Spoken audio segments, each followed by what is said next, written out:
Well, we need to remember that trade is like water. You put an obstacle, it goes around it. And this is what is happening. First, tariffs that were announced after negotiations and agreements went much lower, from 23% to, by our estimates, what is collected is more in the order of 9%. To the rest of the world continues to trade. And not only that, but we have seen an increase in bilateral and plurilateral trade agreements. Why is the world trading? Well, because majority of countries, small, medium-sized countries, they cannot produce everything at home. They need that integrated global economy. The president of the ECB, Christine Lagarde, told me at Davos that what is happening at the moment is the biggest, whether it's Greenland or the trade or tariffs, whatever, it's the biggest wake-up call to Europe. Mm-hmm. Is Europe up to that wake-up call? It better be. We see in Europe tremendous potential to lift up competitiveness, productivity, and growth. Why is it not happening? Well, 27 countries, it is hard for them to reach an agreement, and Europe really cherishes consensus building. But consensus building takes a long time. The world is moving so rapidly, Europe has to adapt. It is not going to be the other way around. At the fund, we see a potential for Europe to increase productivity and growth by 20%, provided they focus on completing the single market. And in completing the single market, there are really four things that matter, Richard.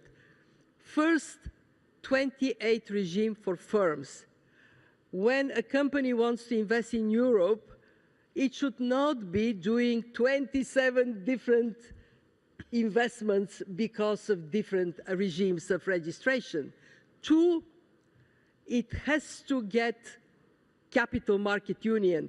Europe renamed it. It is now called Savings and Investment Union. Okay, fine. What matters is... Different name, same problem. Same problem, because a shallow capital market in Europe, what does it mean? It means that 300 billion euros of European savings are somewhere else, mostly in the United States.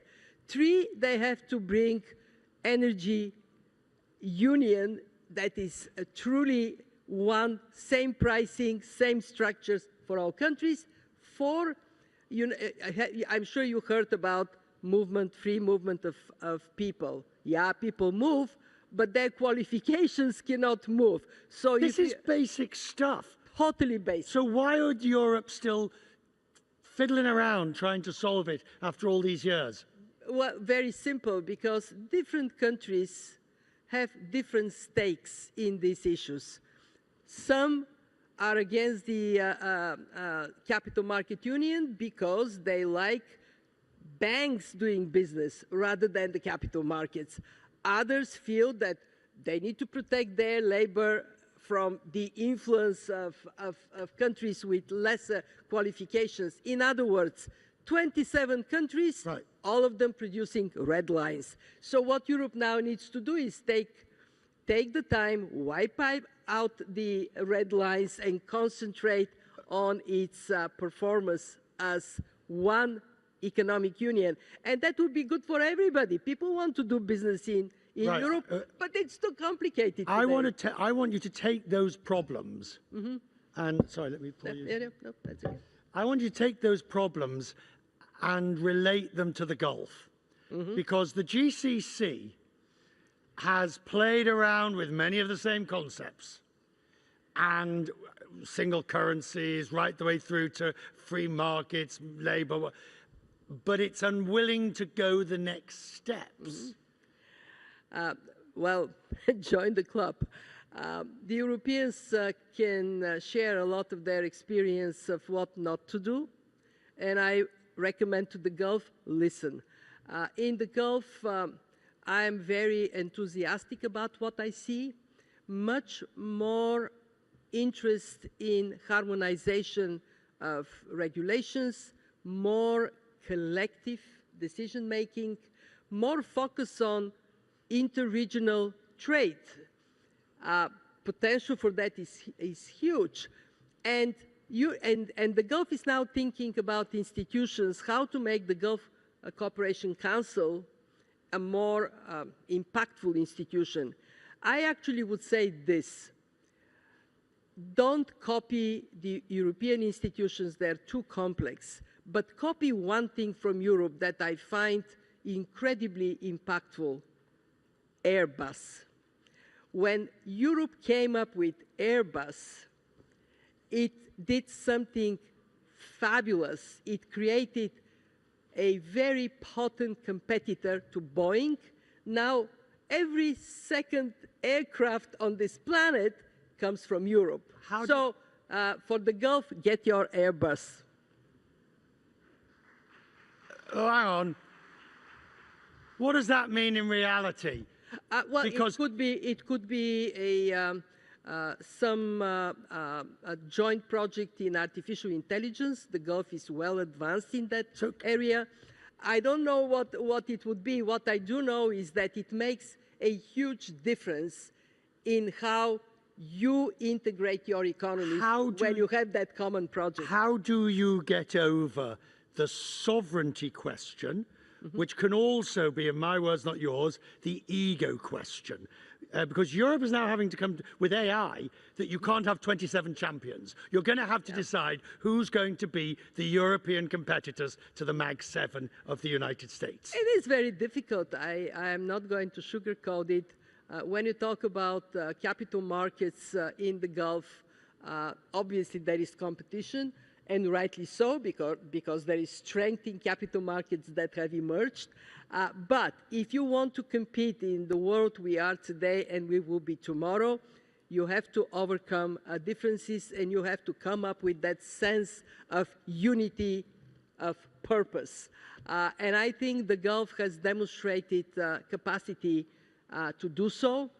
What I now see in discussions with ministers of finance, with central bank governors in the Gulf, is maturity that for sure can help the Gulf to go in that direction of strength through unity of purpose. And yes, competition, because that is human nature. And competition is not a bad thing. It makes us do better than we would have otherwise. How do we... Can I say to the audience from the Gulf, I admire what you have done in two areas. The first one is investing in human capital. You have done it before AI was popular. But because you have done it, you have such a strong comparative advantage today when this new technology is coming to life. And secondly, and we feel it right here in UAE, you recognize the importance of dialogue and cooperation. And that, for you, for the Gulf, very important, but for the world we live in, is so important. So thank you, UAE. Thank you, Gulf. When, please God, you and I are in good health and they kindly invite us back next year. I mean, they'll invite you back, definitely, but me, who knows? I only come with you, Richard. Fine, we'll come as a team, just in case you're wondering. You want to book one, you get two. But when we're here next year, I don't know how to ask this question. How are we going to get through the next 12 months? I mean, if we look at the last 12 months, we're all exhausted. We don't know where we stand. Even my own company, I don't know who's going to own me this time next year. How are we going to get through?